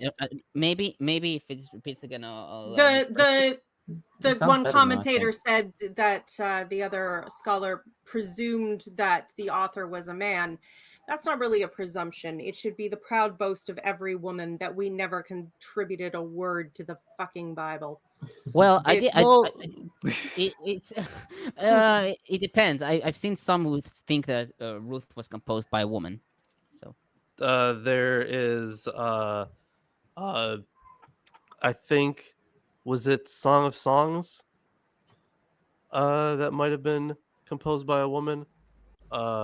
There was also this is fringe, but there is one hypothesis that suggests that Ecclesiastes was written by a woman because that would be the funny. word is a feminine. It's a feminine noun. That does not sound terribly likely. Yeah, but, not super likely, but like that. no. Yeah, like I said, it's fringe. It's But very not fringe, possible. especially considering the way that these authors collectively clearly treat women. I mean, if women were going to write anything, they'd have to pretend to be men. I think a better question is, would any Christian fundamentalist consider a woman writing or having any part in the writing or composition of the Bible as an actual possibility? And say no. No, of course they wouldn't. And unfortunately, creatures like them are what gave us most of this awful book. Also, by the Well, time God that is they a started male carrying God, it- and he only the time- talks to guys. Well, no, we have some stories of him talking to women. Yeah, we had that with Manoah. Yeah, Well, that was an angel. still. Then we have like prophetesses, right? Huldah, for example. Right. So there is what was I gonna say? Man, it totally fell out of my head what I was gonna say. Whatever. Deborah? Tom, do you want I'm waiting for all of you to stop. Go ahead. Yeah, thank you. Where do you want me to continue? I'm A, B, C, like. Did you hear all of it, or like? I'm sorry. Yeah, We did- we heard everything you were saying, but it was like it got more muffled at the end. Okay. So I'll Just like- I'll continue from B. So B, she does not understand that quasi-objective narration and the precise description of horrors is a much more effective critique of violence than snorting out moral indignation, nor that the narrator is morally in order by the very creation and handing down of this story. C, she overlooks that the transition from the accidental or personal to the national level arises out of the event. And D, she ignores that the two men in verse 22 are themselves driven into an appalling predicament, in the face of which the reader should refrain from passing a quick and premature judgment. End quote. Lapsley writes, quote, the shocking stories of women who are abused, raped, and killed do not appear here because these texts unreflectively mimic cultural attitudes toward women. While the stories in Judges are indisputably products of a patriarchal culture, they do not merely parrot that culture. Everyone in the story, except the woman, I would argue, is in some way censored by the narrative, end quote. Bloch calls this, quote, a portrait of patriarchy gone mad. This is cancerous patriarchy expressed according to Canaanite standards. In no way does this episode reflect acceptable treatment of women by men in any context, end quote. Younger argued that the text blames the men only, with the woman being the victim of the evil men. He writes, quote, good godly men treat women differently, even in a patriarchal world, end quote. Nelson writes, quote, the negative judgment of the authors against Gibeah is unambiguous, end quote. And the judge's text recalls Sodom, quote, in order to use it as an effective rhetorical slur of the most intense nature. The allusion demonstrates just how low Gibeah has fallen, down to the level of the very wickedest, end quote. He further writes, quote, the depiction of betrayal and rape is powerful. The horrifying description has the effect of generating outrage against Gibeah. Verse 25 and then verse 26 return to the time schedule that organizes the chapter, verses 2, 4 through 9, 11, 14, and 16. As though to remind readers of the Levite's legal and moral responsibilities to his concubine, this expression has appeared 3 times earlier in the narrative, and now is used briskly 4 times in verses 24 to 29. In verses 26 and 27, the designation of the Levite as husband, Isha, verse 3, her man, shifts to Adonea, her master, a word choice that highlights how he is now treating her. The Gibeah rapists may accept her as a substitute because they can still undermine the Levite's honor this way. As mentioned already, their ostensible motivation is less about sex directly than about insult and dishonor by proxy. Unquote. That is actually reflected in some of even the older translations where it says humble them and take the women and humble them and do whatever you want. It is one of the ways that it's phrased specifically. So the point is humiliation. Do what you like with them. Yeah, but in some phrases it literally says humble or humiliate them.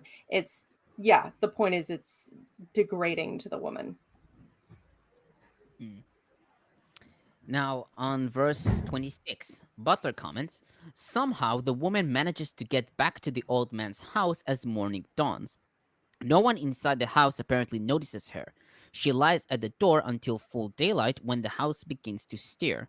Somehow Exum finds that, quote, as narrative punishment for her sexual misconduct, quote unquote, she is sexually abused, after which her sexuality is symbolically mutilated, end quote.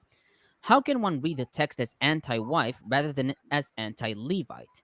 The text shows how drastically Israel had begun to do what is right in their own eyes, not what is right in Yahweh's eyes. In no way does the narrator justify the Levite's actions. Surely the story says something other than, quote, if you do anything that even remotely suggests improper sexual behavior, you invite male aggression, unquote, according to Exum.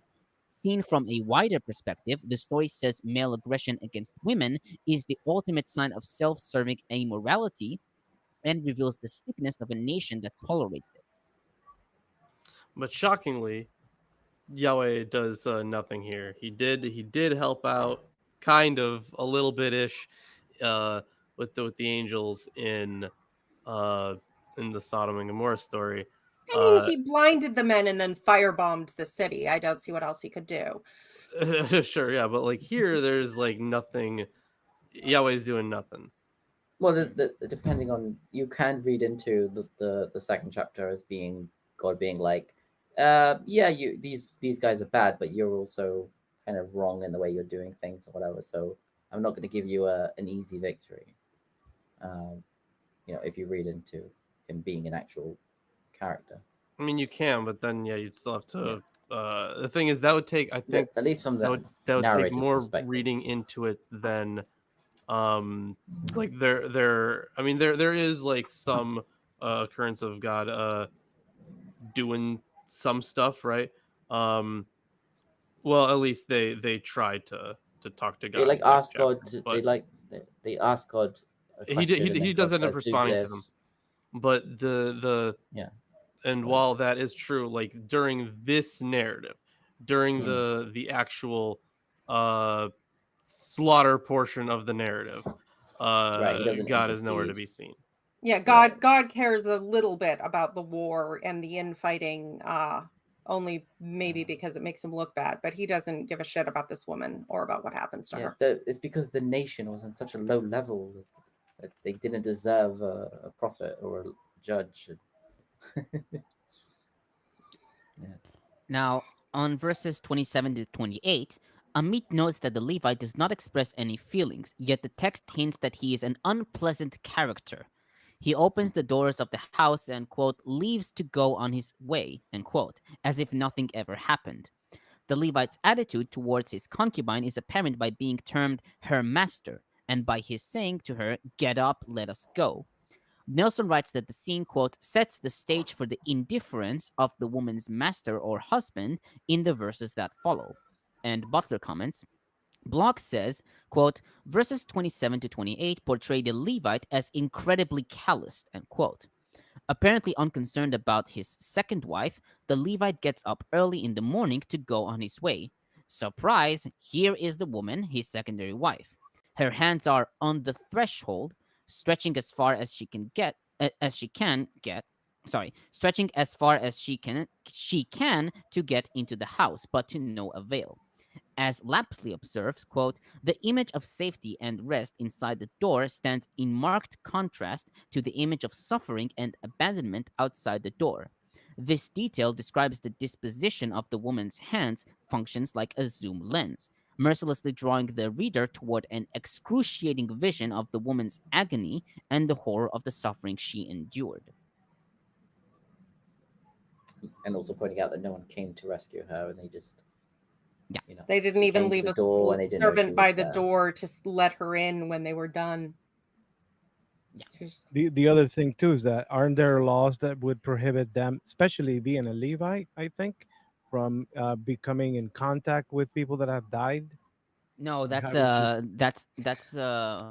Nazarite. Nazarite. Oh, that's no, but also I think a priest, maybe if he was a priest, I think they also have laws about not getting impure. Oh, maybe they do. Right before a ceremony, maybe, but they could hardly, being priests, but also I think with the Nazarites, they had a lot more things they had to worry about. But I think when it came to just like death at all, like you weren't, like no one was supposed to touch dead bodies without then doing. But then someone has to wash and prepare. But if a relative right, dies, they have to do the purification later. Yeah, and I think a priest, for example, is only supposed to contaminate himself or his parents or a wife or a child, maybe. I don't remember. And then the other thing is depriving the woman from getting a proper burial should have also been a big problem, no? Definitely, from a modern Jewish perspective, burial is very important. Does it maybe I forgot it. Does it say where she was from? She. She's her father's house from Bethlehem. Bethlehem. Okay, yeah. Bethlehem, yeah. I mean, it could have just been a temporary measure, right, to get everyone to come together. I mean, but cutting up a body is itself considered like not allowed. I don't. Good question. Okay, so verse 29, the Levite's action here is very gruesome. Niditch described it as a grotesque gesture. Butler notes Bloch's opinion that the Levite, quote, desacralizes her body, treating her as if it were an animal carcass. Nelson writes that the Levite treats the woman's body as an object or an animal carcass. She is reduced to being a tool of communication, end quote. He writes that the action, quote, seems intended to mobilize a reaction by creating shock and outrage. It may also be a symbol of the potential outcome of an expressed covenant curse, end quote.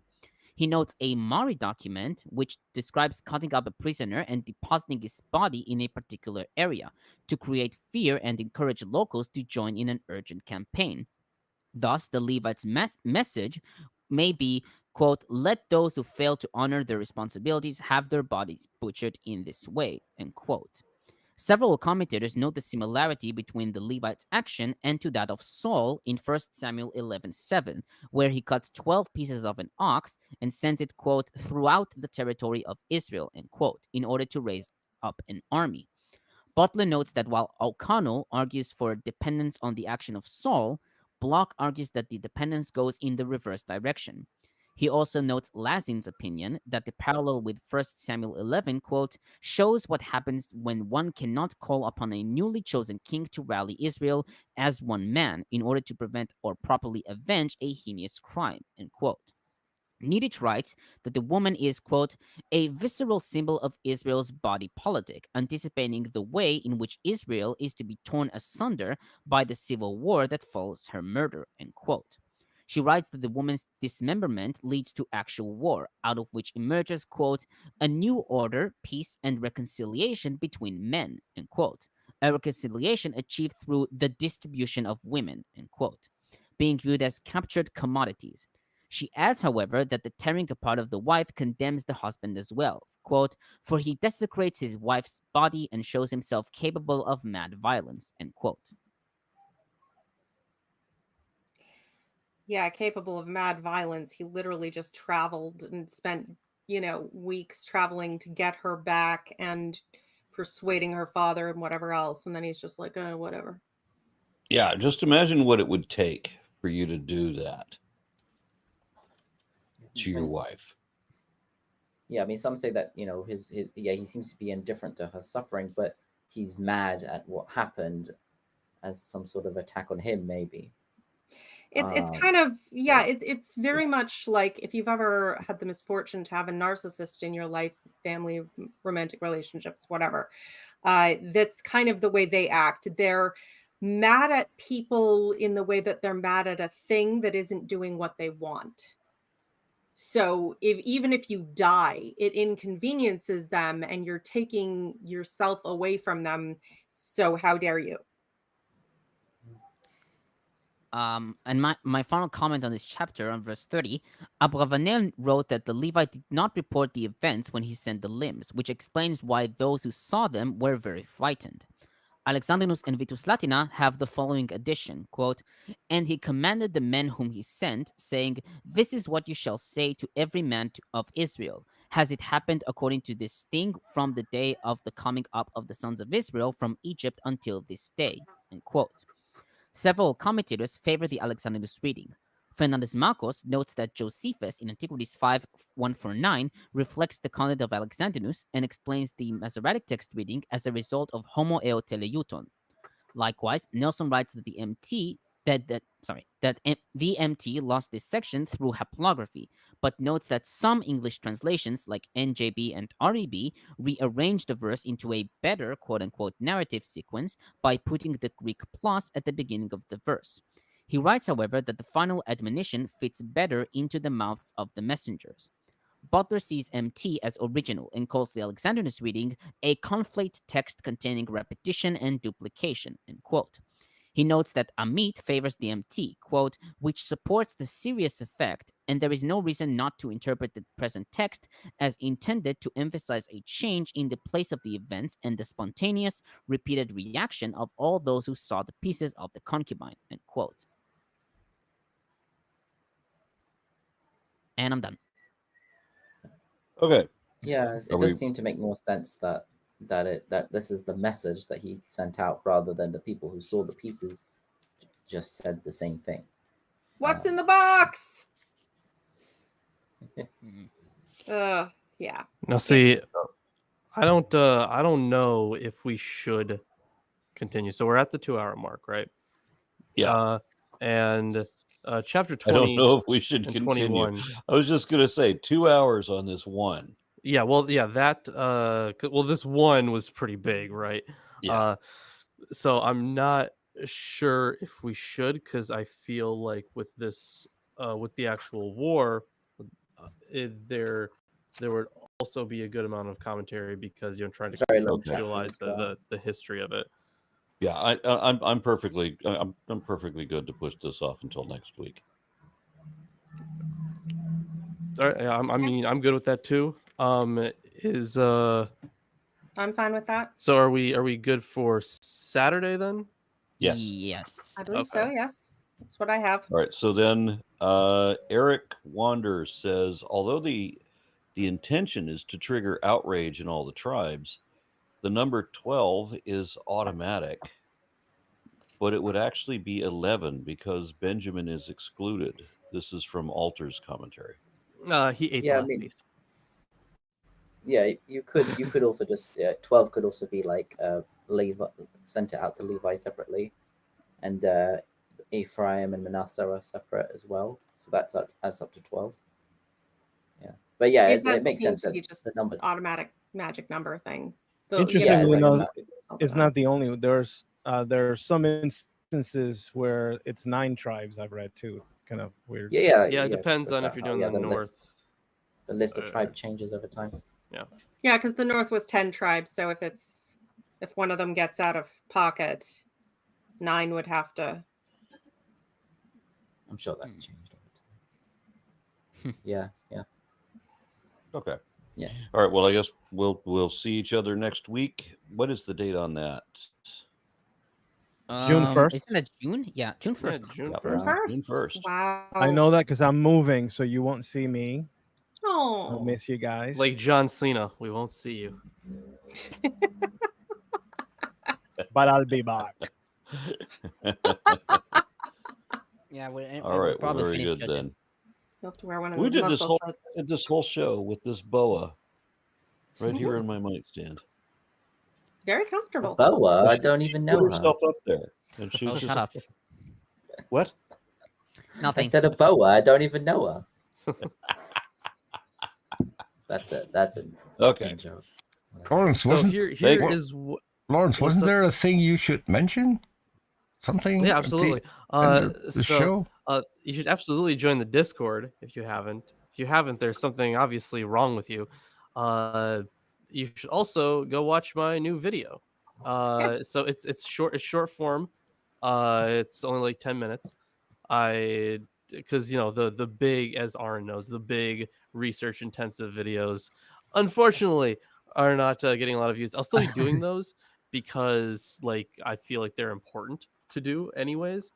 But intermittently, I'll also be doing more short form, like around 10 minutes content, just to because people's attention spans aren't amazing. But also, like I know, like long videos, that's a big Lawrence, time. Lawrence, that's time not sink. it. That's not it. You just can't sing as good as Mark's wife can. That's it. That is probably true. I Yes. said it. But the new video is called "Satan is Not God's Enemy." So we talk about Okay. the historical context of what it means to be Satan. So Yeah. The Nice. opposer. Almost like you need a prosecuting counsel in court. no, Fo- don't follow spoil the it. link. Click the link to join our Discord. And somebody who's not already our, seen it Lawrence's. unapologetically, Chrissy says Lawrence's new video is great. Oh, But I do Chrissy have in there? Thank you, Chrissy. some begrudges towards it. yeah, I know. I butchered some of the Hebrew. Whoop-de-doo. And you know where else you can get some more of Lawrence is you can visit Apostate of Mind, where Lawrence and I did Right, an yeah. episode recently on the Oh yeah. 4 horsemen of Revelation. So Yeah, that's a fun one. You can only Check it see out. me on Discord. Nobody That's wants it. me. It's the only place he's there. Aw. Yeah. Okay. If that's it, then see you next week, people. Yeah.